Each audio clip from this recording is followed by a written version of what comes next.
یہ حکومت اگر یہ طریقہ کار اپناتی ہے تو اس کا تو اصل کام جو ہے انہوں نے چھوڑ دیا ہے.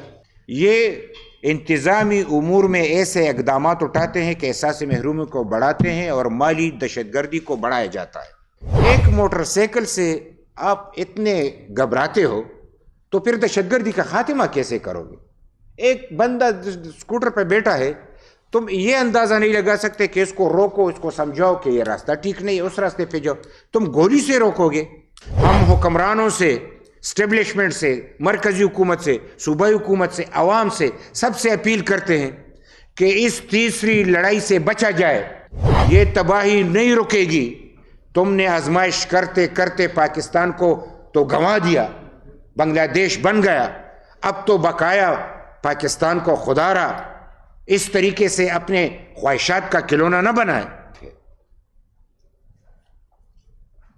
مقامی قیادت کو فہرستیں مرتب کرنے کا اختیار دینا، سیاسی بنیادوں پر رقم کی تقسیم کو فروغ دینا، حقیقی مستحق افراد کو نظر انداز کر کے پی ٹی آئی کے کارکنوں اور ایم پی ایس کے قریبی افراد کو نوازنا، مختلف اضلاع میں عوامی نمائندوں پر اپنے رشتہ داروں اور پسندیدہ کارکنان کو فائدہ پہنچانے کے الزامات بھی سامنے آئے ہیں.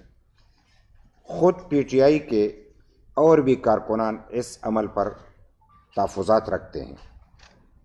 غریب کارکنان کو بھی مستحق ہونے کے باوجود نظر انداز کیا گیا. خیبر پختونخوا پہلے ہی شدید مالی بحران کا شکار ہے. سرکاری ملازمین کی تنخواہوں کے لیے فنڈز موجود نہیں. ایسے حالات میں اربوں روپے قرض لے کر اپنے کارکنان کو نوازنے کی مہم قابل قبول نہیں ہے. صوبے کے غریب عوام پر بوجھ ڈال کر قرضوں کے ذریعے سیاسی فوائد حاصل کیے جا رہے ہیں. خیبر پختونخوا رمضان پیکج کے نام پر عوامی ٹیکس کے پیسوں کو اپنے ایم پی ایس کے ذریعے تقسیم کرنا ظلم ہے. جن حلقوں میں پی ٹی آئی کے ایم پی ایس موجود نہیں، وہاں ہارے ہوئے امیدواروں کے ذریعے رقم تقسیم کی جا رہی ہے، جو واضح سیاسی دھاندلی ہے. یہ عوام کے ٹیکس کا پیسہ ہے جو عوامی فلاح کے بجائے پی ٹی آئی کے سیاسی مقاصد کے لیے استعمال ہو رہا ہے. صوبائی حکومت عوام کے پیسے کو سیاسی رشوت کے طور پر تقسیم کر رہی ہے. جو لوگ دعوے کرتے تھے کہ وہ ترقیاتی فنڈز اراکین اسمبلی کو نہیں دیں گے، آج رمضان پیکج بھی ایم پی ایس کے ذریعے بانٹ رہے ہیں. عالمی بینک کی حالیہ رپورٹ کے مطابق پاکستان میں 10 کروڑ سے زائد لوگ آج بھی غربت کی لکیر سے نیچے زندگی گزار رہے ہیں. حکومت اگر واقعی عوام کی فلاح چاہتی ہے تو انہیں معاشی استحکام دے، قرضوں پر چلنے والی خیراتی اسکیمیں نہیں. رمضان پیکج کی تقسیم نادرہ یا کسی شفاف نظام کے ذریعے ہونی چاہیے. اگر کوئی پوچھے کہ طریقہ کیا ہے تو یہ ایک طریقہ ہے کہ رمضان پیکج کی تقسیم نادرہ کی شفاف نظام کے ذریعے ہونی چاہیے، نہ کہ ایم پی ایز اور ہارے ہوئے امیدواروں کے ذریعے. عدلیہ اس سیاسی بدعنوانی کا نوٹس لے اور اس کی مکمل تحقیقات کی جائے. عوام کو روزگار، کاروباری مواقع اور مہنگائی سے نجات دلانے کے لیے جامع پالیسی بنائی جائے. یہ تو ایک خاکہ ہے جو ہم نے آپ کے سامنے رکھا، اور جس طریقے سے آپ لوگوں کو پتہ بھی ہے چونکہ آپ خود ایسے پیشے سے تعلق رکھتے ہیں کہ اگر یہ طریقہ اپنایا گیا ہے تو یہ تو بتایا جائے کہ پیسے کہاں سے آئے ہیں. یہاں پہ تو ایک زکوٰۃ فنڈ ہوا کرتا تھا، اس کا اپنا ایک طریقہ کار موجود ہے، لیکن اس کا نام بھی نہیں ہے کہ یہ کس مد سے پیسے یہاں پہ آئے ہیں اور تقسیم کیے گئے ہیں. اگر قرضہ لیا گیا ہے تو بھی یہ بتایا جائے، اگر قرضہ نہیں لیا گیا اور زکوٰۃ فنڈ سے آئے ہیں تو بھی بتایا جائے. زکوٰۃ فنڈ تو سیدھی سادھی عوام کے پیسے ہیں، یہ تمام پیسے عوام کے ہیں. عوام ٹیکس دیتے ہیں تو خزانے میں پیسے آتا ہے، لیکن زکوٰۃ تو بالکل وہ خدائی یعنی حکم کے مطابق بندے کی اپنی ہی دولت میں ایک حصہ ہوتا ہے جو غریب کا حصہ ہوتا ہے. اگر یہ غریب کو نہ ملے تو یہ تو زکوٰۃ قبول نہیں ہوتی۔ تو جن جن لوگوں نے اپنے پیسے بینک کے ذریعے زکوٰۃ میں جمع کرائے ہیں وہ تو زکوٰۃ اس کا تو یعنی آخرت خراب ہوا۔ یہ کس طریقے سے یہ طریقہ کار انہوں نے ڈھونڈ کے نکالا ہے؟ لہٰذا ہم یہ سمجھتے ہیں کہ جس کو بھی یہ پیسے انہوں نے جو لسٹیں تیار کیے اس کی تشہیر کی جائے کہ اس میں مستحق بندہ ہے۔ یہ تمام اپنے مرہون منت جو ان کے اپنے ساتھی ہیں کروڑہا روپوں والے لوگوں کو 10,000 مل جائیں گے لیکن غریب کو پیسے نہیں ملیں گے۔ تو یہ تو ان کا پرانا طریقہ واردات ہے، لہٰذا ہم اسی پہ ان کی شدید مذمت کرتے ہیں، اور ساتھ میں ہم یہ کہتے ہیں کہ یہ حکومت اگر یہ طریقہ کار اپناتی ہے تو اس کا تو اصل کام جو ہے انہوں نے چھوڑ دیا ہے۔ یہ انتظامی امور میں ایسے اقدامات اٹھاتے ہیں کہ احساس محرومی کو بڑھاتے ہیں اور مالی دہشت گردی کو بڑھایا جاتا ہے، لیکن اس کا کام امن و امان کا سنبھالنا ہے، دہشت گردی کا خاتمہ ہے، اس طرف تو اس کو توجہ نہیں ہے، اس کو پتہ بھی نہیں ہے۔ یعنی آج جو بنو میں جنازہ پڑھایا جا رہا تھا اور رات کو یہ واقعہ ہوا تھا، تو کیا ہے کہ ایک بندہ موٹر سائیکل پہ جا رہا ہے، ممنوع سڑک پہ جا رہا ہے، تم نے سارے پاکستان کو ممنوع بنا دیا، کوئی گھومے گا پھرے گا نہیں۔ ایک بندہ ہے جو کہ جا رہا ہے، کہہ رہے کہ غلط راستے پہ جا رہے، غلط راستے پہ جا رہے تو ٹھیک کرو۔ ایک موٹر سائیکل سے آپ اتنے گھبراتے ہو تو پھر دہشت گردی کا خاتمہ کیسے کرو گے؟ ایک بندہ اسکوٹر پہ بیٹھا ہے، تم یہ اندازہ نہیں لگا سکتے کہ اس کو روکو، اس کو سمجھاؤ کہ یہ راستہ ٹھیک نہیں ہے، اس راستے پہ جاؤ، تم گولی سے روکو گے؟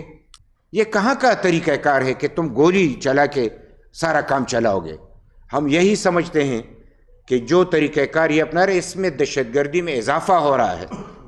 ان کے اس جارحانہ رویے پہ اور ظالمانہ رویے پہ کہ عوام اپنے آپ کو غیر محفوظ سمجھ رہے ہیں، اور رات کو جس طریقے سے وہ سارے لوگ جمع اکٹھے ہوئے تھے، اب تو وہ تیاری کر رہے ہیں، اور آج بنو میں شٹر ڈاؤن ہے۔ ہم اس یعنی ایک طرف مالی طور پہ ہمیں تباہ کیا جا رہا ہے، ایک دہشت گردی کے ذریعے تباہ کیا جا رہا ہے۔ پختون کدھر جائیں؟ خیبر پختونخوا میں تو انہوں نے قیامت ڈال دی۔ یعنی دہشت گردی کے حوالے سے اگر سیدھی سادی یہاں پہ صورتحال موجود ہے تو اقدامات اٹھائے جائیں، قدم اٹھائے جائے۔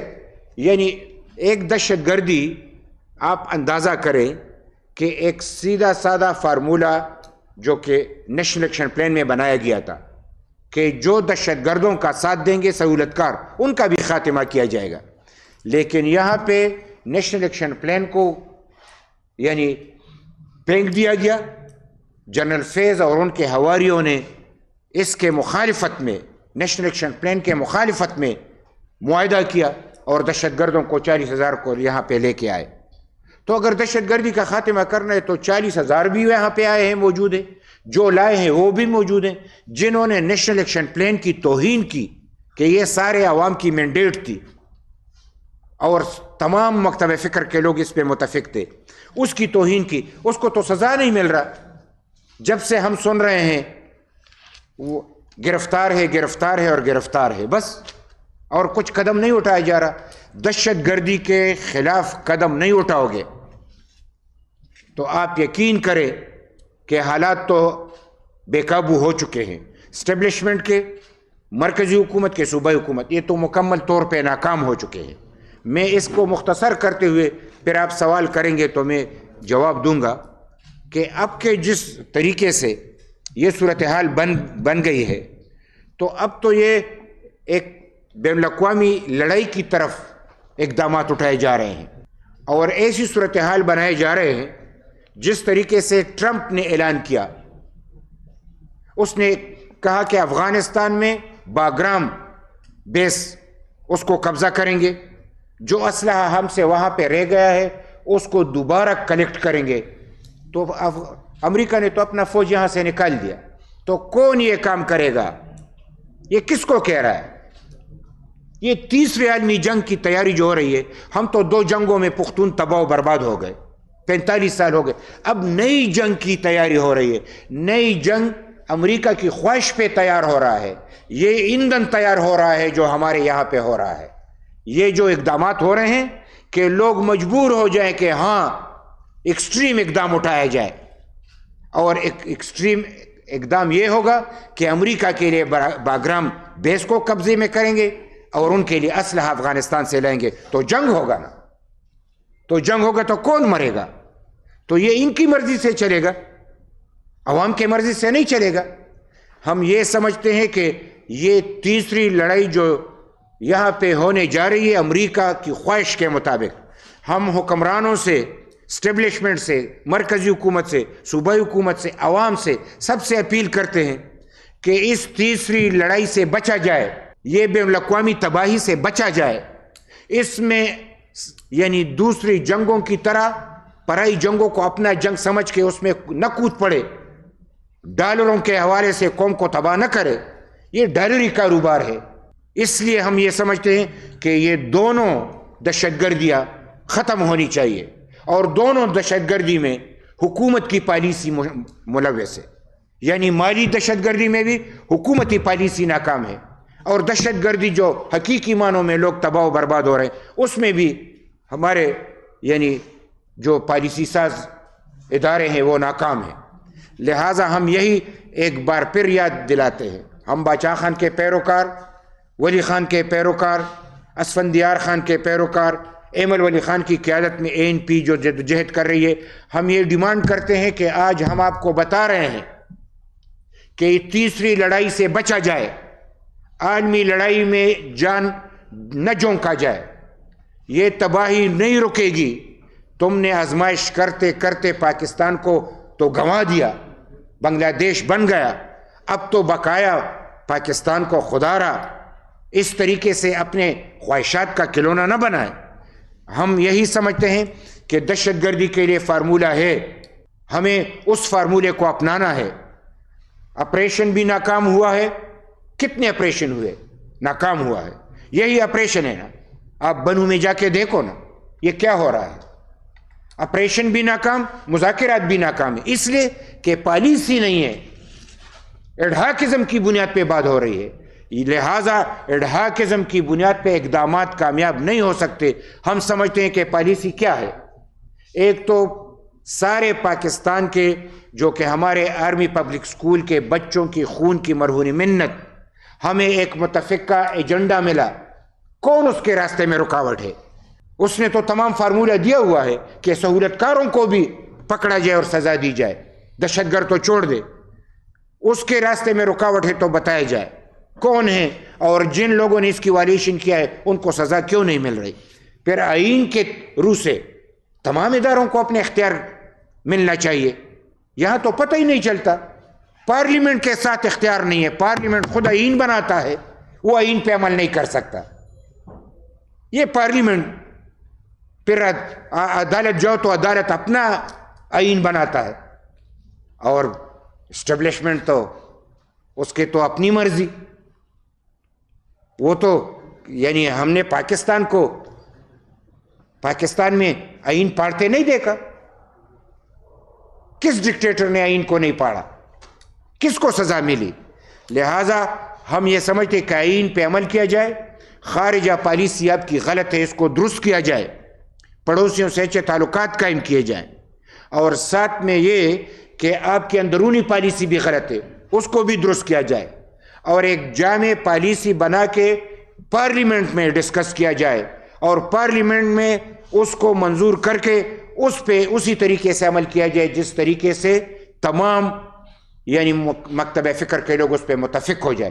تب آپ اقدامات جو بھی دہشت گردی کے خلاف کریں گے تو وہ کامیاب ہوگا. اور اگر ایسا نہیں ہوگا تو اپنی مرضی نہیں چلے گی. قوم اب بیدار ہو چکی ہے. یہ 2025 ہے، 45 سال سے ہم مر رہے ہیں. ہم نے ہر طریقے سے دہشت گردی کو دیکھ لیا، ہم نے ہر طور دیکھ لیا. لہٰذا میں دو باتوں پہ آپ کے سامنے یہ بات رکھتا ہوں، پھر آپ جو سوال کرتے ہیں میں حاضر ہوں. ایک مالی دہشت گردی جو کہ ہمارے صوبے میں یعنی اس حوالے سے اٹھائی گئی کہ یہ رمضان پیکج ظلم ہوا ہے، زیادتی ہوئی ہے، اور ہم اس کی مذمت کرتے ہیں اور اس کو رد کرتے ہیں، اور ساتھ میں یہ کہ جو دہشت گردی کے خلاف ہماری جو طریقہ کار ہے، ہم بنو کے واقعات کی بھی مذمت کرتے ہیں، اس کی تحقیقات کا بھی ہم مطالبہ کرتے ہیں کہ اس کی تحقیقات کی جائے، اور جو بھی اس میں ملوث پایا گیا کبھی تو کسی کو سزا تو دو۔ ہر بار مطالبہ ہوتا ہے اور دب جاتا ہے۔ لہٰذا اسی وقت میں نے رمضان میں آپ لوگوں کو تکلیف دی، میں معذرت چاہتا ہوں، لیکن قومی ایشو تھا اس لیے میں نے آپ کو بلایا اور زحمت دی، بڑی مہربانی۔